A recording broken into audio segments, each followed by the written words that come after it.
নির্জন এই আইল্যান্ডে মিস্টার বিস্টরা আগামী 7টা দিন কাটাতে চলেছে আর মিস্টার বিস্টের বোটটা এইমাত্র চলে গেল আর মিস্টার বিস্টরা ওটা করে চলে যাবে।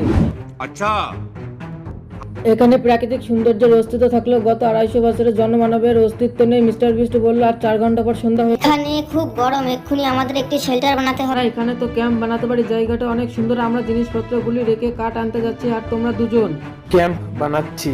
আর তাই আমাদের তাড়াতাড়ি কাজ শুরু করে দিলাম, কিন্তু আমাদের সাবধান থাকতে হচ্ছিল কারণ আমাদের উপরে পৃথিবীর সবচেয়ে বিপজ্জনক গাছ রয়েছে যেটা কাটলে খুব আর বিষাক্ত আটা পড়ে যা তোমাকে প্রাণে মেরে দিচ্ছে। দেখো আমরা এখানে কত সুন্দর আগুন জ্বালানোর জায়গা তৈরি করেছি। আর সে আমাদের থাকার জায়গাটা তৈরি করছিল অ্যান্ড সে বললো এটা খুব মজবুত যা আমাদের উপর ভেঙে পড়বে না। আর যখন আমরা সমস্ত কাজ করছিলাম এবং প্রথম দিনের বাকিটা ক্যাম্প করতে কেটে গেল এবং এটা ছিল বেশ সহজ। এখানে আগুন জ্বলবে, খাবার তৈরি হবে, ওইদিকে এসো আর ঠিক এইখানে আমরা ঘুমাবো যেটার বিশেষ প্রয়োজন।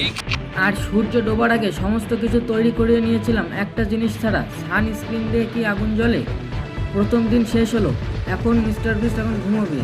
পরের দিন শেল্টারটাকে আরও ভালো করবে বলে ঠিক করলাম এবং দ্বিতীয় দিনের কাজ ছিল খুব সহজ এবং মিস্টার বিস্ট শক্ত কাঠ খুঁজছিল শেল্টারটাকে ছাউনি দেওয়ার জন্য যাতে বৃষ্টির জল শেল্টারের উপর জমে না থেকে পিছন দিক থেকে বেরিয়ে যেতে পারে।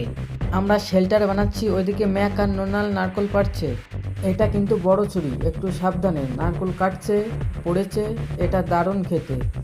আরে মুরগি পালাও, ওদের থেকে দূরে পালিয়ে যাও। এটা তুমি কি করলে? আমি ওদের বাঁচিয়ে দিলাম। বৃষ্টির কারণে মিস্টার বিস্ট ঘুমোতে না পারার কারণে ভীষণ ক্লান্ত। আর যদিও মিস্টার বিস্টের অবস্থা খুব খারাপ ছিল কিন্তু অপেক্ষা করা ছাড়া কোনো উপায় ছিল না। কালকে রাতটা সত্যি খুব খারাপ কেটেছে। এভাবে শুধু প্যাক ফ্রুট খেয়ে রোদের মধ্যে ঘোরা যায় না। মনে হচ্ছে আমার এবার শরীর খারাপ হবে, আমার মাথা ব্যথা করছে। আমার একটা কঠিন পদক্ষেপ নিতে হবে যদি আমরা এই চ্যালেঞ্জটা কমপ্লিট করতে চাই। আমি একটা পিস কবলার খুঁজছি। আচ্ছা, তুমি কি একটা পিস কবলার খুঁজছো? হ্যাঁ, তাই সবার মন ঠিক করার জন্য আমরা সবাই মিলে ক্যান কবলার খেলাম, সবাই মিলে ব্রেকফাস্ট করলাম। এটা দারুণ খেতে এবং চ্যান্ডেলার ভীষণ খুশি হলো।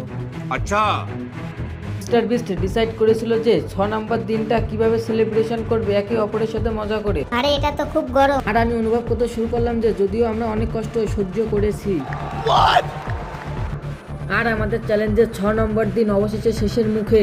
মিস্টার বিস্ট এই আইল্যান্ডে শেষ রাত সেলিব্রেশন করছে বড় আগুন জ্বালিয়ে। ঘুম থেকে উঠলে আমাদের চ্যালেঞ্জ শেষ হয়ে যাবে। শেষ দিনে ক্যাম্পটাকে ভেঙে আমি বললাম এখান থেকে বেরোনোর কথা। তো ফাইনালি আমরা এখন এই আইল্যান্ড ছেড়ে চলে যাচ্ছি, আর কোনো দিন ফিরে না আসার কথা। আশা করি ভিডিওটা তোমাদের ভালো লেগেছে। আমরা এই মাত্রই বোটে করে আমরা এখন চলে যাচ্ছি এবং ভিডিওটি এই পর্যন্তই ছিল।